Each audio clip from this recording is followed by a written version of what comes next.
Kami itu mewakilin, selaku kuasa hukum mewakilin klien kami. Kecuali nanti hakim memerintahkan supaya mendatangkan klien kami akan datangkan. Tapi ternyata justru klien kami dipojokkan.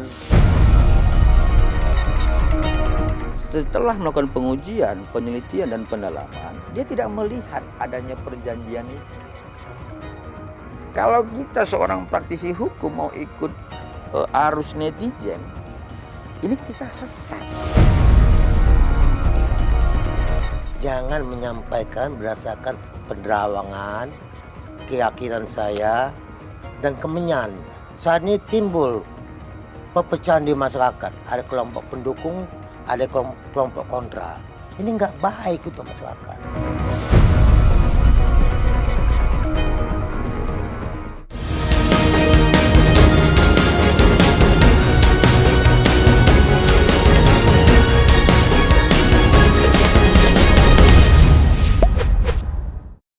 Cumi Lovers, selamat datang kembali di studio spesial interview. Kali ini kita lagi-lagi kedatangan dua orang sekarang. Biasanya Bang Biring, sekarang ada Bang Surya Batubara juga. Benar. Ya Bang Biring ya? Iya. Kita masih ngebahas soal kasus skincare, tapi lebih fokus ke update Nikita Mirzani dan teman-temannya lain. Iya. Terbaru adalah gini Bang Biring. Saya tuh sempat lihat videonya cumcumi.com. Ini kalau saya lihat Bang Biring sama Bang Surya nih ngadi-ngadi nih. Nggak puas-puas kayaknya. Nih kita sudah ditahan ya bahasanya, betul ya? Ditahan, diproses menuju persidangan. Kemarin tiba-tiba ada lagi muncul tambahan pasal 55. Penyertaan. Apalagi tuh Bang? Mungkin Bang Biring atau Bang Surya mau jelasin. Saya nggak paham lagi tuh. Nggak puas apa dengan kondisi sekarang gitu loh. Baik, Assalamualaikum warahmatullahi wabarakatuh. Waalaikumsalam. Selamat siang dan salam sejahtera buat kita semua. Menyangkut masalah pertanyaan tadi, tapi perlu kami jelaskan dulu. Karena banyak yang bertanya sebenarnya kepada kami, kenapa sih Dr. Reja itu takut katanya? Akibat takut makanya memberikan uang. Ini sebenarnya perlu dijelaskan kepada masyarakat. Bahwa dia takut itu bukan karena kualitas produk dia. Saya kasih ilustrasi satu, bahwa saya punya rumah makan. Dan penjualannya cukup bagus, omsetnya cukup tinggi. Dan kualitas tetap dijaga. Ternyata ada tim yang mencoba untuk menjatuhkan usaha saya ini. Mereka cari kelemahan-kelemahan, seakan-akan ada kelemahan, padahal tidak ada. Mereka framing bahwa, dikatakan bahwa, wah itu apa sih ada pakai dukunnya. Itu yang pertama, framingnya. Kedua, wah itu pas pakai minyak babi. Ini akibat omongan ini, paling tidak ada itu sama sekali. Akibat omongan ini, makanya omset penjualan kami jatuh. Akhirnya kami berpikir, ada apa ini sebenarnya? Tiba-tiba ada komunikasi dari pihak lain yang menyatakan melalui anak buah saya. Anak buah saya bilang, Pak, tadi itu ada yang komunikasi sama saya. Mereka mau komunikasi. Ternyata ada tim yang mau negosiasi menyangkut masalah usaha saya ini. Sehingga timbullah ada yang mau nego menyangkut masalah. Kami akan hentikan omongan kami ini jika ada nego untuk tutup mulut kami. Akibat inilah makanya mau tidak mau, demi usaha kami bisa jalan kembali seperti semula, kita ikutin. Ternyata itu rupanya kelompok mafia yang mencoba untuk menego sama kami. Ada green design-nya. Memang pelakunya ada dua pada waktu itu. Ternyata ini ada di belakangnya lagi. Paham saya, paham. Ini sebenarnya kenapa usaha kami itu, yang rumah makan itu, bisa tiba-tiba diserang habis-habisan.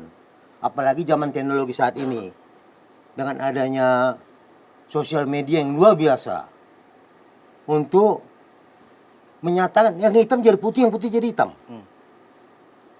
Bahkan masuk ke dalam kita permasalahan kita pada waktu sidang kemarin, waktu sidang Wan Prestasi, kami sudah jelaskan bahwa untuk sidang pertama klien kami tidak perlu datang. Tapi apa yang terjadi? Netizen ini menyatakan, wah, Dr. Reja itu takut. Apa yang ditakutkan sih? Izin Bang, sebelum saya potong ke sidang Wan Prestasi, nanti kita bahas di... Siap. Saya tertarik dengan analogi yang diberikan tadi soal restoran. Iya. Kalau saya pikir-pikir, analogi ini adalah sebuah copy paste dengan kejadian yang sebenarnya. Saya dapat banget nih. Ini sama aja nih, cuma masalah yang satu skincare, yang satu restoran. Tapi sama persis. Nah, pertanyaan saya tadi yang soal penyertaan itu gimana, Bang? 55 Ya, itu. jadi begini, berangkat dari ilustrasi Pak Surya ya, saya coba ini agar pernyataan Pak Surya ini tidak masuk ke saya tentang dukun hukum ya, karena saya bukan dukun hukum. Artinya saya advokat yang paham hukum dan pasal gitu. Nggak belajar bakar dupa gitu nggak? Nggak seperti itu. Jadi begini, ketika ini masuk dalam wilayah kewenangan jaksa, ada istilah hukum namanya dominus litis. Nah, artinya dominus litis ini adalah satu kewenangan yang penuh yang dimiliki oleh jaksa terhadap untuk membuat dakwaan. Nah, setelah jaksa itu menelaah, meneliti dan mendalami berkas dari penyidik, maka kemudian dia mempunyai kewenangan untuk menambah, mengurangi dan kemudian menetapkan dakwaan seperti apa. Oke. Nah, jadi kalau misalkan kemudian pada saat rilis itu dari Kejaksaan Negeri Jakarta Selatan ada disebutkan pasal 55 ayat 1. Ya, di situ kan jelas ya ini untuk menyatakan saya bukan dukun hukum, gitu ya. Karena ada dasar hukumnya. Ada, ya. Artinya pasal 55 ayat 1 itu ada beberapa konsep ya. Ini agar dipahami para dukun hukum, ya, itu masalah plegen, don plegen, medel plegen dan pengarah. Nah, jadi lari kepada ilustrasi beliau, yang pasti kami kan sudah buat konstruksi hukum dari awal.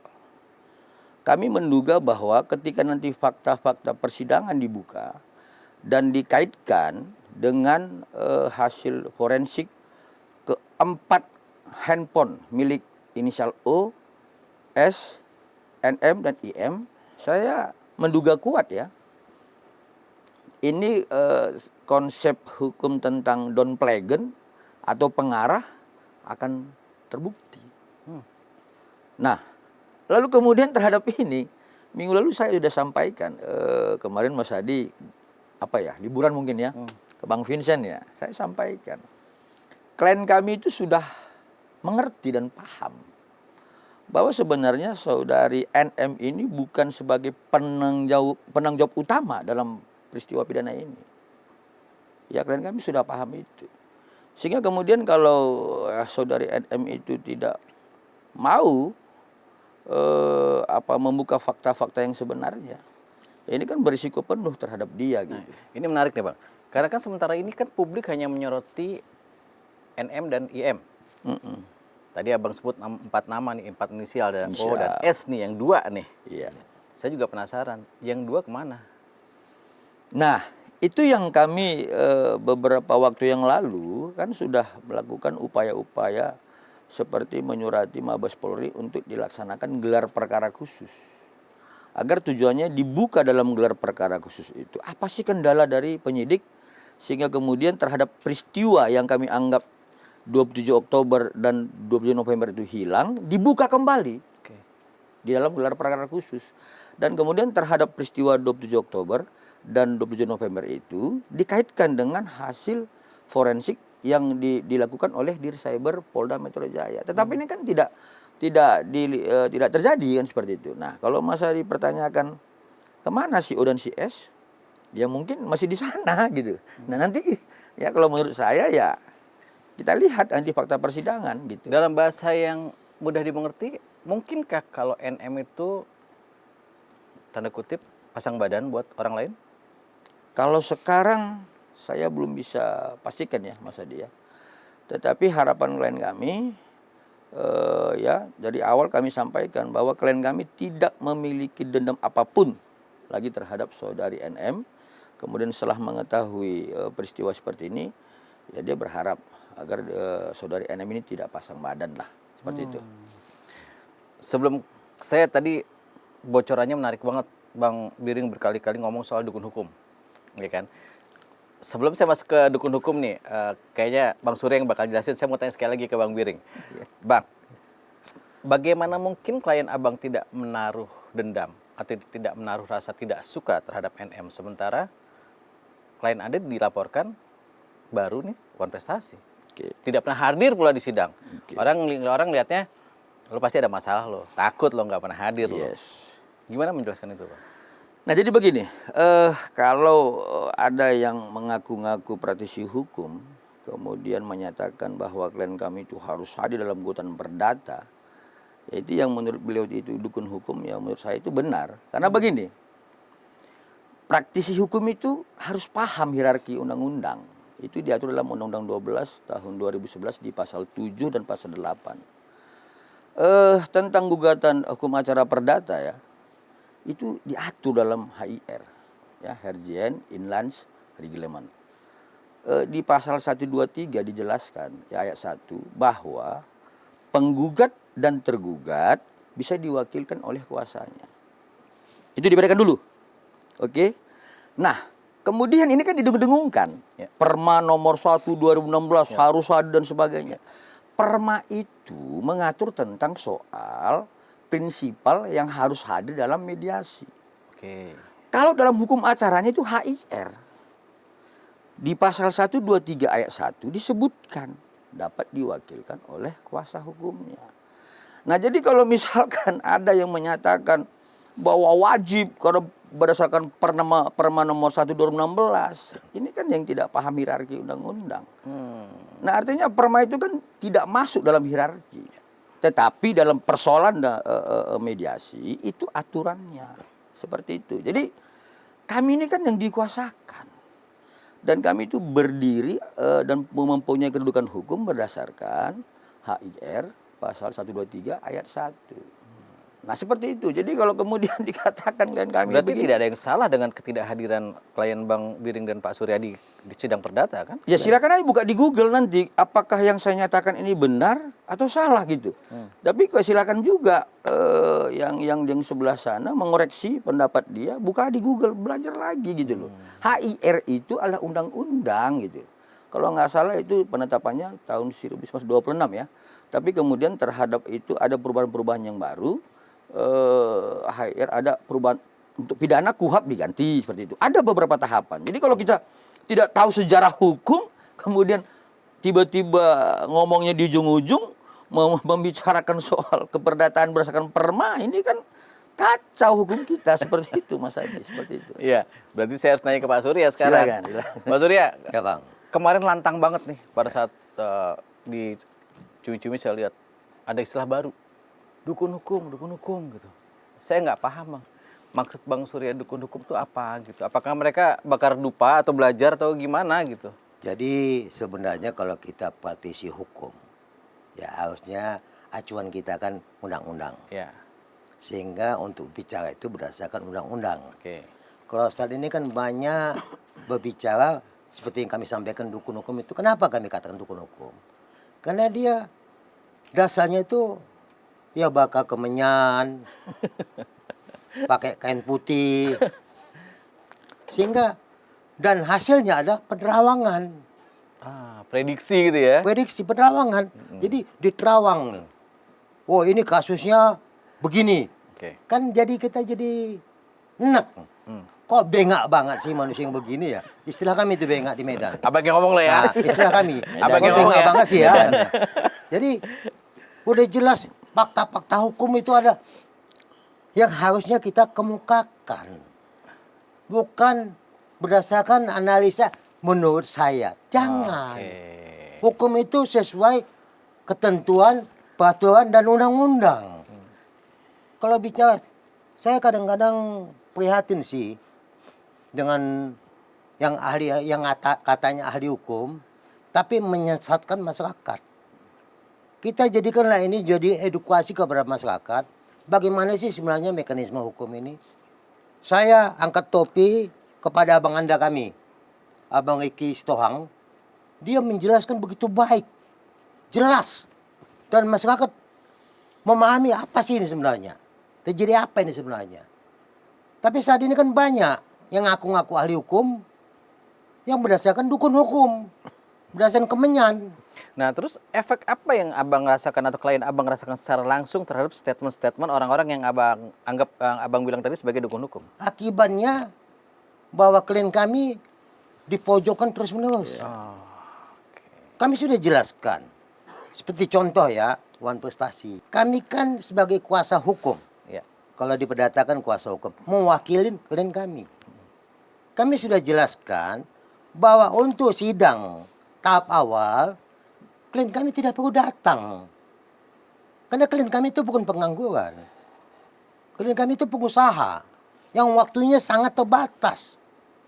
Apalagi dia medis. Ya, betul. Dia dokter. tidak pintar berkata-kata untuk masalah bebelat-belit ini. Dia taunya bagaimana pengobatan, bagaimana penjualan, bagaimana usahanya. Makanya waktunya terbatas untuk datang. Bukan takut. Karena sesuai dengan mekanisme hukum, kami itu mewakilin.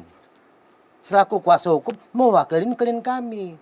Kecuali nanti hakim memerintahkan supaya mendatangkan klien kami. Kami akan datangkan. Memang, waktu sidang pertama, sidang kedua, kami meminta dan menginstruksikan klien kami jangan datang. Oke, clear tuh ya berarti ya. Karena ini jadikan bola liar nantinya. Ya. Karena klien kami itu orang medis. Bahasa hukum dengan bahasa medis beda. Jangan dianggap nanti, wah ini gimana sih? Ngomong kok jelas. Dia medis. Bagaimana masalah kecantikan, dia bisa jelaskan. Bagaimana supaya muka itu kinclong, licin, dia bisa jelaskan secara medis. Tapi kalau ditanya masalah istilah hukum, jelas dia tidak banyak paham. Makanya dikasih kuasa kepada kami. Nah ini supaya masyarakat tahu. Nah, kembali dukun hukum tadi, memang ini banyak yang tiba-tiba jadi sangat pintar. Gitu ya, bakar-bakar gitu. Padahal nggak jelasnya pembahasannya. Dikatakan bahwa, wah ini bebas. Di mana bebasnya sementara? Kita tunggulah pengadilan. Kami juga kemarin ke Kejaksaan Tinggi. Tujuan kami adalah, ayo, supaya ada kepastian hukum, bukan hanya kepada klien kami. Kepada tersangka juga harus ada kepastian hukum. Karena kondisinya dia ditahan cukup lama udah nih. Betul. Kasihan Dengan kan? berapa kali perpanjangan itu kan? Ya, kita secara pribadi sebenarnya kasihan. Dia punya anak 3. Ini kan masih di bagaimana mengatasi ini. Sebenarnya klien kami juga tidak mau sebenarnya ini masalah panjang. Dia juga tahu, dia sadar juga bahwa ya ini ada tanggung jawab kehidupan dia dalam rumah tangganya. Karena dia sendiri kan. Tapi kalau ini terus digoreng-goreng yang tidak jelas, kasihan kan jadi masalah panjang. Dari awal kami sudah ingatkan, ayo kita cari solusinya. Tapi ternyata justru klien kami ini pojokan. Takut bahwa produknya, skincare-nya itu berbahaya. Buktikan dong. Kalau memang berbahaya, adukan ke polisi. Adukan ke BPOM. Suruh nonton interview kita yang di awal kayaknya Bang. Iya, silakan. Kan itu bisa kan? Bukan kita mau tindak seenak-enaknya mengatakan, wah ini salah. Ya ingat juga, klien kami itu juga punya pekerja. Akibat daripada omongan ini, omset kan menurun. Kasihan kan karyawannya juga. Betul. Apa harus di PHK ini? Jangan dong. Ya, kami harapkan kepada yang ngaku-ngaku ahli hukum itu, tolonglah jelaskan, berikan edukasi yang baik kepada masyarakat, sehingga masyarakat itu memahami apa sebenarnya ini terjadi. Yang itu tadi gimana Bang Biring yang menjelaskan bahwa Wan Prestasi itu akan menggugurkan pidananya. Saya nggak ngerti apakah bahasa saya salah, tapi kayaknya ada statement-statement kayak gitu deh. Begini, yang pasti kan kita harus melihat fakta yang terjadi sekarang bahwa penyidik telah melakukan proses pengujian terhadap laporan klien kami. Kemudian jaksa penuntut umum juga sudah menguji. Ya, kalau di penyidik itu dengan istilah diskresi ya dalam Undang-Undang Nomor 2 Tahun 2002 di pasal 18 junto pasal 14 ayat 1 huruf G. Nah, itu orang hukum Iya. ya. Kemudian jaksa penuntut umum dominus litisnya. Nah, ini kan sudah diuji bahwa kemudian penyidik dan jaksa penuntut umum setelah melakukan pengujian, penelitian dan pendalaman, dia tidak melihat adanya perjanjian itu. Kalau dia lihat, ini akan di SP3-kan oleh penyidik. Oke. Satu. Nah, yang kedua, kembali kepada soal dukun hukum yang beliau sampaikan gitu ya. Kita juga harus menjelaskan dan menegaskan yang namanya Wan Prestasi itu kan harus berdasar dan punya hak. Dasar hukumnya pertama adalah pasal 1243 KUH Perdata. Nah, ini dijelaskan, ini salah satu ya, tadi beliau sampaikan salah satu senior kita juga ya. Saya lihat beberapa juga praktisi hukum yang objektif menilai ini ya. Ya seperti misalkan Bang Tony RM ya, itu sama saya dari kampung juga gitu. Oke. Kemudian seperti Bang Niko Kili-Kili ya.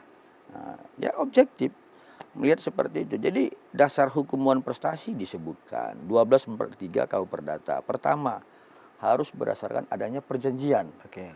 Kemudian perjanjian itu yang mana? Yang sah itu harus berdasarkan 1230 KUH Perdata. Yang mana itu unsurnya? Pertama, harus ada kesepakatan. Artinya tidak ada tekanan di situ. Nah, di pertama saja tidak ada tekanan dan kesepakatan itu kan gugur ini. Gugur yang dinamakan perjanjian yang dimasukkan dalam Wan Prestasi. Nah, kemudian kembali kepada 1243 KUH Perdata. Setelah ada perjanjian, maka ada yang lalai terhadap perjanjian itu. Nah, ketiga tahapan formilnya adalah setelah lalai disomasi. Setelah disomasi, lalu kemudian yang disomasi tidak mengindahkan somasi itu. Ya. Maka terakhir terjadilah Wan Prestasi gitu. Nah, artinya 5 tahapan ini harus dilalui secara formil sehingga kemudian terjadi Wan Prestasi. Kalau ini tidak dilalui secara formil, kenapa? Begini Mas Adi, saya mau jelaskan ya. Karena saya takut disampaikan beliau sebagai dukun hukum gitu kan. Saya mau jelaskan bahwa Wan Prestasi itu dapat dipersidangkan ketika ada pembuktian formil. Apa Oke. itu? Satu, perjanjian. Kemudian lalai. Ketiga, ada peringatan somasi. Lalu tidak mengindahkan somasi. Lalu terjadi Wan Prestasi. Salah satu aja nggak ada berarti nggak bisa? Nggak bisa. Perjanjiannya ada nggak?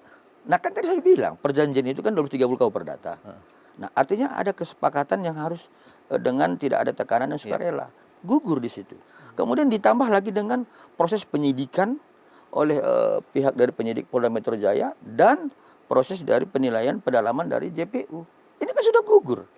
Tetapi ini kan begini, kembali soal kemenyan tadi beliau sampaikan. Kalau kita seorang praktisi hukum mau ikut arus netizen, ini kita sesat. Ya. Kita harus lawan itu begitu. Kenapa? Kita ini kan sebagai edukator hukum. Apapun yang disampaikan netizen atau masyarakat, luruskan. Pasal 18 Undang-Undang 18 tahun 2003 di pasal 5 bahwa kami advokat adalah penegak hukum. Hukum ditegakkan gitu, bukan ngikut kemenyan gitu. Nah, ini kan sepertinya mengikuti kemenyan supaya apa? Supaya dia kayak apa ya? Kami duga ini seperti pansos. Jadi saya bilang sama beliau kemarin, ini rekan-rekan dukun hukum ini apa nggak ada perkara atau gimana gitu? Karena perkara saya di Medan banyak kali ini. Jadi Bang, nih kalau ngobrol sama Bang Biring kayak orang nggak ada takutnya nih Bang. Ntar abis ini dihujat lagi nih. Jadi kembali saya coba tanggapin masalah Wan Prestasi ini. Dari awal juga kami bilang itu modus. Oh menarik nih. Modus, Tadi dukun kenapa hukum nih modus? Bang ya. Iya, dukun ini Sekarang modus bilang ini lagi. modus. Kenapa kan? dari awal udah kami bilang ini modus. Terbuktikan. Dari pihak sana menyatakan bahwa mau minta supaya ini di hold atau ditunda. Bahwa perdata itu tidak bisa menunda Pidana. pidana Iya. kecuali untuk kasus-kasus tertentu. seperti Ya, kepemilikan tanah, kepemilikan rumah harus dibuktikan dulu kepemilikannya. Tapi kalau yang modal one prestasi begini, saya juga ketawa. Berarti menurut keyakinan abang berdua nih keyakinan hukum ya, landasan hukum ya, bukan Iya. dupa-dupa nih. Ya. Bukan dupa ya? Nah, Bukan. menurut keyakinan hukum abang berdua, gugatan wan prestasi yang dilakukan oleh pihak sebelah tuh nggak ada gunanya. Googling aja 1243 KUH Perdata, 1320 KUH Perdata. Googling aja itu. Jadi jangan tanya kami gitu. Lihat aja. HIR-nya juga lihat bagaimana tata cara untuk beracara. Kemudian tentang soal bermediasi memang diatur dalam Perma nomor 1 tahun 16. Lihat aja di pasal 3, di pasal 6 gitu. Nah, artinya kalau advokat itu kan harus bisa mampu menyebutkan pasal-pasal itu. Agar dia berstatement itu sesuai dengan hukum. Tapi atau mungkin ada terobosan hukum yang kita tidak tahu. Nah, itu dia bingung. Mungkin kita tidak tahu. Kadang-kadang Nah, umpan terobosan tuh bahaya loh, bisa jadi gol itu bang. terobosan hukum ini memang kita juga bingung. Tapi ya sepengetahuan kami itu tidak begitu. Iya, tapi apapun ceritanya meskipun tadi Bang Surya bilang itu modus, tapi kan proses sudah berjalan ya. Ya. Berarti kan abang, Bang Biring dan Bang Surya memang sudah mendampingi klien untuk melakukan sidang wan prestasi ini Ya, kan tetap nggak kita ada jalan. masalah juga Kita kan. tetap ikutin. Karena bahwa yang namanya secara mekanisme hukum, setiap gugatan yang diajukan ke pengadilan, pengadilan tidak boleh menolak. Oh. Ya, Berarti memang harus dijalankan. harus dijalankan. Jadi mekanismenya pertama adalah sidang pertama itu memeriksa para pihak. Karena ini ada kuasa hukumnya, kelengkapan dokumen kuasa hukum. Nah, selanjutnya, karena yang pada saat sidang pertama tidak datang pihak-pihak yang terkait seperti Turut Teguh 1, Turut Teguh 2, dan Turut Teguh 3, makanya ditunda 2 minggu. Nah, kemarin juga sidang pada tanggal 11 Juni, ini juga tidak datang Turut Teguh, tapi majelis hakim memutuskan, oke, tingkatkan ke mediasi. Nah, di mediasi ini juga kami harus tahu bahwa mediasi tujuannya hanya untuk bagaimana supaya mendamaikan itu persyaratan untuk maju ke pengadilan, ke sidang utamanya, pokok utamanya. Nah, nanti dalam mediasi ini itu prinsipal atau yang punya kasus bersangkutan harus hadir. Berarti klien abang-abang dan pihak penggugat. Iya. Tapi Itu saya harus menarik nih bang, karena 5 unsur tadi kan abang bilang unsur pertamanya udah nggak ada. Unsur kedua, ketiganya ya nanti pasti akan dibuktikan juga Oke. gitu. Jadi begini Buat apa dilanjutkan maksudnya? Jadi begini. Biasanya ini kan ketepatan saya juga di kampung ini Mas Adi ya, ada menangani satu koperasi ya. Itu wilayahnya 3 kabupaten ya, saya sebutkan CU Cinta Kasih. Jadi mudah-mudahan para nasabah mendengar nih. Kami sampai sekarang itu tetap melakukan gugatan sederhana sekarang ini untuk mempercepat. Ada juga gugatan wan prestasi. Nah, kalau setelah kami teliti, kalau tidak ada perjanjian yang sah sebagaimana 320 KUH Perdata, kami akan majukan itu. Karena akan ditolak gitu. Nah, yang kedua, kalaupun ada perjanjian, kami akan tanyakan kepada pengurus CU Cinta Kasih. Sudah disomasi belum? Sudah, Pak. Kami lakukan lagi yang ketiga. Bagaimana terhadap somasi itu? Oh, enggak diindahkan. Nah, lalu berikutnya terjadi wan prestasi. Ini tahapan ini harus dilalui. Maka kemudian akan dikabulkan majelis hakim. Karena ini kan soal pembuktian formil. Kalau di perdata, majelis hakim itu pasif. Dia nanya, punya surat nggak? Ada. Ini gimana? Ada. Nah, ini hanya pemeriksaan tentang formilnya kalau di perdata. Yeah. Kalau di pidana, ini persoalan materialnya. Betul. Nah, jadi kalau misalkan nanti di perdata dan prestasi kita berbicara soal material, Salah tempat. saya jadi gini loh, Mas. Oke lah, kalau dengan kuasa hukum dari inisial NM, nggak ada masalah. Karena kan Iya.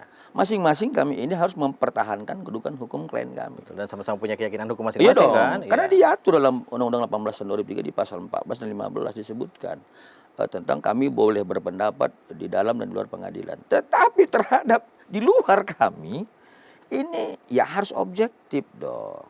Ya, jadi kalau berbicara wan prestasi itu seperti apa?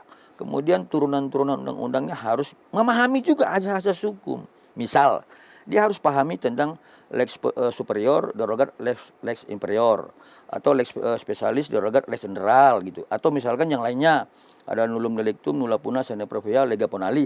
Paham nggak mereka itu? Jadi kalau nggak paham seperti ini, jangan gitu loh. Kenapa? Ada benturan-benturan undang-undang ada.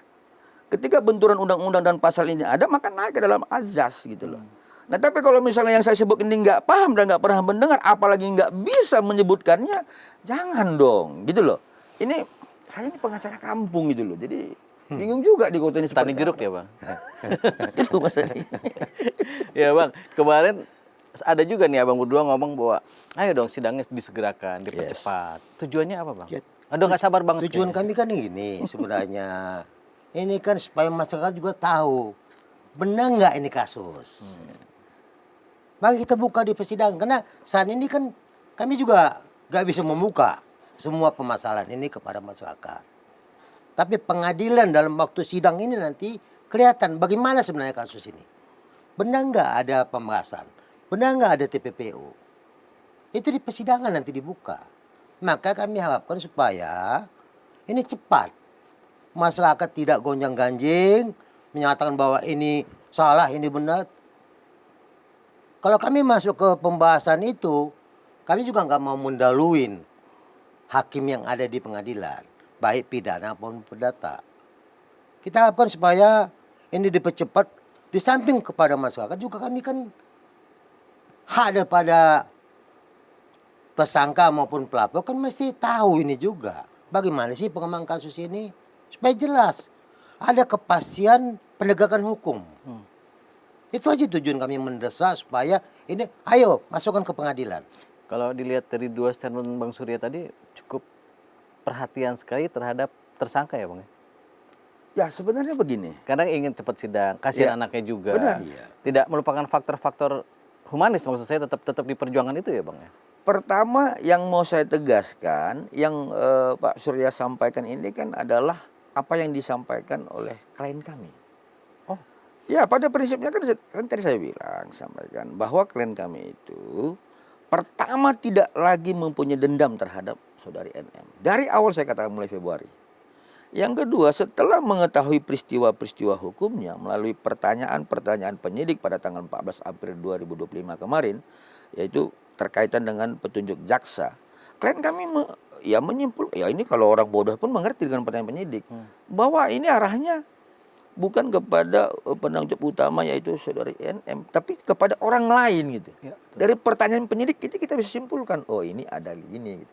Ditambah lagi dengan adanya ya yang saya sebutkan Dominus Litis tadi, penambahan pasal 55 ayat 1 yang kami duga adalah Don Plegen maupun penyertaan. Artinya di situ klien kami melihat bahwa memang saudari NM ini ya dugaan kami ini sebagai orang yang tidak harus bertanggung jawab utama gitu.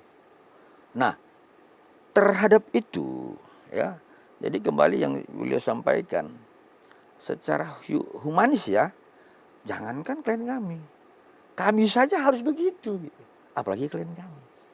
Nah, tetapi kalau kemudian saudari NM mau pasang badan terus kan ini tidak lagi tanggung jawab klien kami, gitu, seperti itu. Ya, betul. Nah, jadi ini kan kita harus melihat fakta-fakta hukumnya gitu. Kalau laporan kami awalnya ya seperti itu, tetapi setelah didalami, ditelaah, kemudian ada hasil forensik dan sebagainya, kan akan terbuka semua. Ya, seperti itu. Pada saat NM dipindahkan, dimunculkan ke publik gitu ya, tidak pakai baju tahanan, nggak diborgol, ada komen nggak, Bang? Nah, itu Ada dia. yang salah nggak terhadap prosedur itu? Nah, itu dia. Jadi begini, SOP dari pihak penyidik itu kan ada sebenarnya. Itu kembali kepada soal diskresinya, kewenangannya gitu.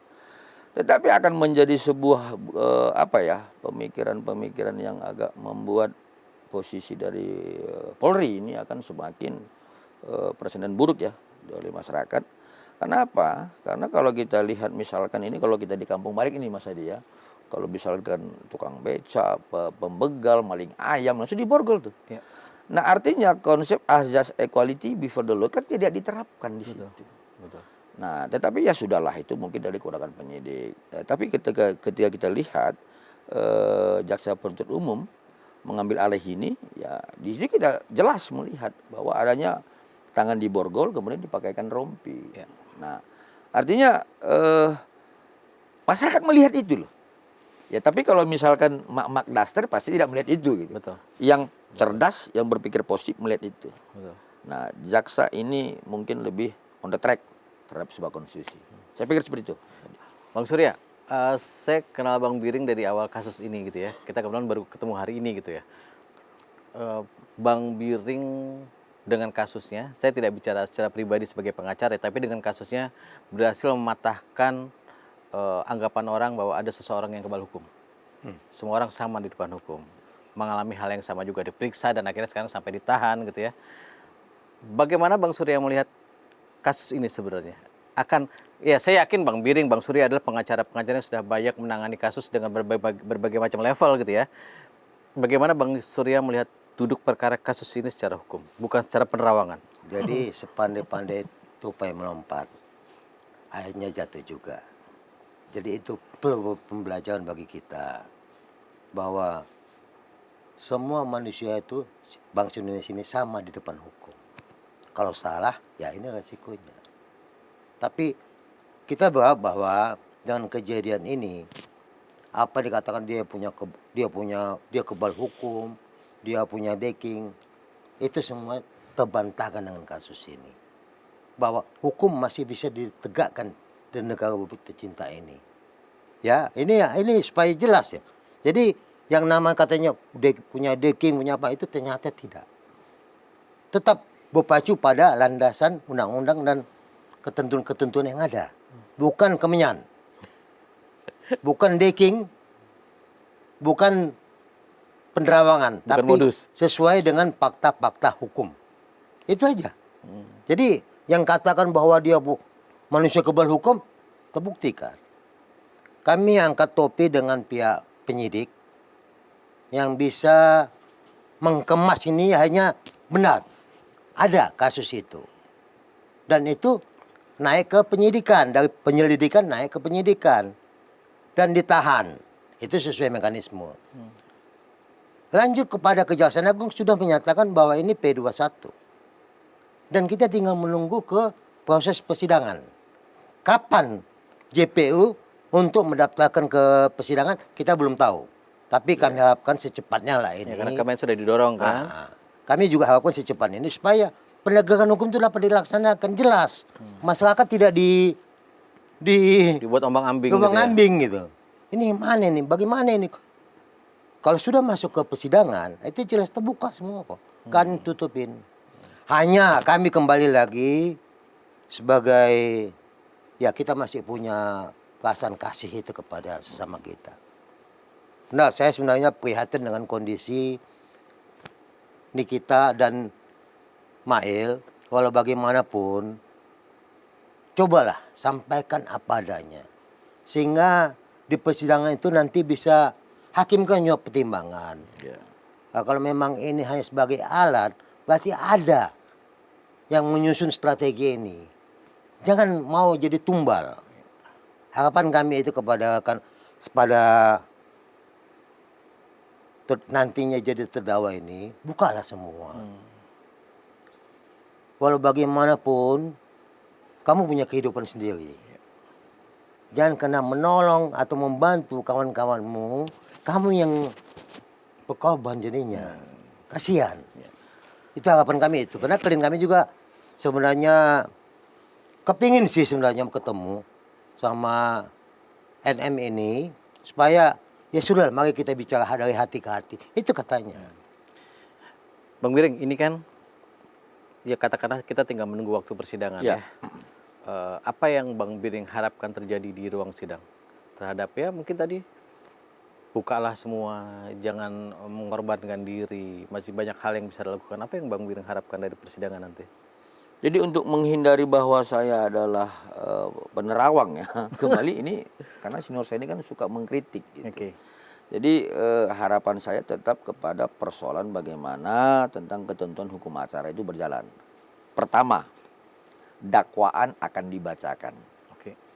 Ketika dakwaan dibacakan, saya yakin dan percaya seluruh fakta-fakta dalam penyidikan hasil daripada forensik di Cyber Polda Metro Jaya akan dibacakan di situ. Setelah dibacakan, dengarkan baik-baik ya. Kepada seluruh masyarakat, kalau bisa nanti direkam di apa gitu. Dengarkan baik-baik. Ya. Bahkan kalau boleh dugaan saya ini, saya berharap saya salah. Ada sebuah desain besar yang akan dibacakan di situ. Saya berharap saya salah karena ini bahaya kalau terbongkar. Dengarkan baik-baik. Ya. Kemudian setelah dakwaan dibacakan, nanti akan ada keterangan-keterangan para ahli dan dengarkan baik-baik. Kalau menurut saya, ya memang pernah ada beberapa kasus-kasus besar ya, public figure ya. Tetapi itu tidak, menurut saya ya, tidak terlampau lengkap pendidikan hukum acaranya. Tetapi ini kan dari penyelidikan, penyidikan, penuntutan, sampai nanti dengan persidangan. Ini diikuti nih. Maka ini merupakan satu pendidikan hukum yang sangat bermanfaat bagi masyarakat. Inilah sebenarnya konstruksi hukum. Ya, agar ke depan masyarakat itu dapat membedakan ya, termasuk juga para dukun-dukun hukum dapat membedakan peraturan itu tidak bisa menantang undang-undang.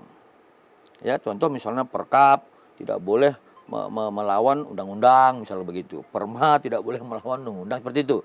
Nah, jadi kemudian harapan kami adalah konstruksi hukum yang sebenarnya terkait hukum acara baik pidana maupun perdata dapat berjalan dengan baik di dalam proses pidana yang dilakukan oleh klien kami maupun terhadap gugatan saudari Nikita Mirzani kepada klien kami.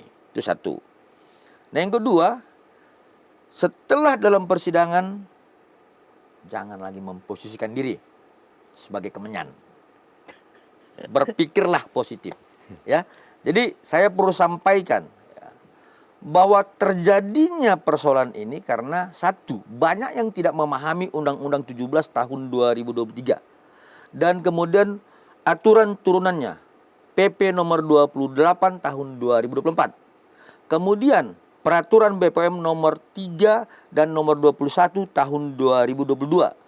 Lalu kemudian terhadap peraturan Presiden nomor 80 tahun 2017 tentang Badan POM. Lalu lanjutannya tentang teman-teman profesi dokter, pahami tentang MKEK 029 tahun 2021. Nah, saya pikir cukup itu aja. Nah, jadi apa ya? Saya mencoba menjelaskan ini agar saya tidak terkesan seperti tuduhan beliau. Saya memahami dari awal ini beberapa undang-undang, beberapa peraturan pemerintah, beberapa permen, beberapa ketentuan surat edaran dan sebagainya, sehingga saya bisa mendudukkan konstruksi hukum dengan tepat. Kalau yang lain kan tidak seperti itu. Sehingga kemudian saya berani menempatkan posisi saya dan bersama tim bahwa klien kami ini adalah orang yang dikorbankan terhadap review-review yang sebenarnya inilah desain besar. Seperti analogi di awal tadi ya. Yes, seperti itu Mas Edi. Terhadap tersangka NM, karena biar bagaimanapun juga tadi saya cukup terharu bahwa Bang Surya, Bang Biring, bahkan klien Anda sendiri masih punya empati yang cukup besar. Karena nanti kan NM akan duduk di bangku pesakitan. Ada saran nggak buat dia? Ya saran kami, ya seperti yang tadi kami sampaikan. Buka semua? Buka semua dan jangan mau jadi tumbal? Jangan mau jadi tumbal. Karena beliau bukan sebagai penanggung jawab utama menurut kami di dalam dugaan pidana yang dilaporkan oleh klien kami. Betul. Bang Surya ada yang mau sampaikan terakhir? Ya, kembali lagi kepada dukun-dukun hukum ini. Oke, ini fokusnya ke dukun-dukun ya nih. Tolonglah sampaikan sesuai ketentuan undang-undang. Sampaikan sesuai dengan undang-undang dan peraturan-peraturan yang ada sesuai dengan mekanisme hukum. Jangan menyampaikan berdasarkan penerawangan, keyakinan saya, dan kemenyan. Ini akan membahayakan masyarakat kita. Sehingga saat ini timbul perpecahan di masyarakat. Ada kelompok pendukung, ada kelompok kontra. Ini nggak baik untuk masyarakat. Itu harapan kami, rekan-rekan kami yang ahli hukum, pakar hukum, katanya, mari kita dudukkan ini permasalahan sebenarnya. Sehingga masyarakat itu ada ketenangan. Tidak saling menghujat. Ini tidak baik untuk masyarakat kita. Kondisi ekonomi saat ini tidak baik. Kita bikin menghujat ini. Waduh, harapan kami itu aja. Mohon supaya rekan-rekan kami sejawat ini, kalau memang memberikan edukasi, berikan yang sesuai dengan hukum. Itu aja harapan Bukan kami. perawangan ya. Bukan penerawangan dan bukan kemenyan. Bang Biring ada lagi? Mungkin saya lupa tanya, ada yang mau disampaikan? Saya pikir cukup. Cukup ya? Ya. Oke, Bang Biring, thank you. Pak Siap. Surya, makasih. Kita tinggal tunggu jadwal persidangan ya. Ya. Habis, udah selesai kan proses hukumnya kan? Tinggal tinggal tunggu sidang kan? Ya, mau tinggal menunggu pelimpahan ke pengadilan lalu ditentukan jadwal persidangan. Nah, bagi kita berharap semua terbuka di situ Siap. untuk kebaikan semuanya. Siap. Kebaikan klien Bang Biring, Pak Surya, kebaikan klien NM juga, ya kan? Betul. Ya, semoga semua terang benderang di ruang sidang. Dan selesai dengan kasih.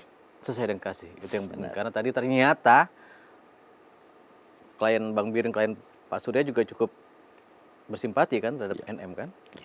Oke, Cung Lovers, itu tadi perbincangan kita. Semoga seperti yang Bang Biring dan Pak Surya bicarakan tadi, semua masalah ini bisa cepat selesai dengan kasih. Sampai jumpa lagi di episode berikutnya. Terima kasih.